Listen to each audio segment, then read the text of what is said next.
I'm a Mandaros Ho. Historically, I make sculpture. I also make installation work that engages scale. Scale is always a component and a device that I use. These are kind of vessels that hold time in a very particular way. Time is both the subject and the material that I work with. I am not interested in the work storytelling about like my autobiography. I'm interested in making things that are much more open. I toggle between like a theatrical or a hyperbolic way of looking and presenting and an analytic or forensic case. And the reason is like, those are two ways in which I think we understand structures the best. And so what these are is they're four identical doors based on my father's door within the facility.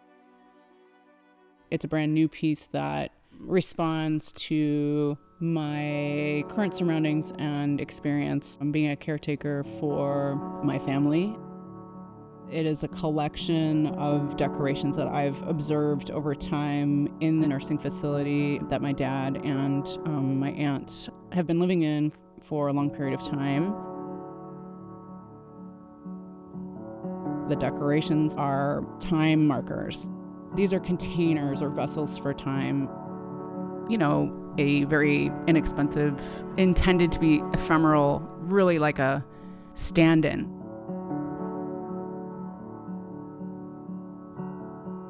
There are no ready-mades, everything is made at 170%. The handles in particular are very trompe-l'oeil, but then the other objects are as close as possible to the originals as I could. And this is sort of like an anatomical process, so it's like getting inside all of these things in this very kind of like deep cellular way to understand them, but also to, in many ways, just slow them down. Slowing the entropy of like something passing by quickly. I always say to my students, like, art making is like an unreasonable, like if you do unreasonable things, there are things that breach logic as far as like efficiency or time or reason. You have to go over and above all the time to do something extraordinary. And I think that caregivers do that too, right? Like it's a generosity that makes a good artist. One of the things that happened in the facility that got me very interested in doing this project was I many times would encounter like a glitch in the system, right? Like so one holiday would crash into the other accidentally because someone would forget to take down the previous holiday, and then the next one would crash in and you'd have like Halloween stuff next to whatever, and then there'd be this like quantum glitch. I'm talking about big stuff, even though the materials are the little stuff.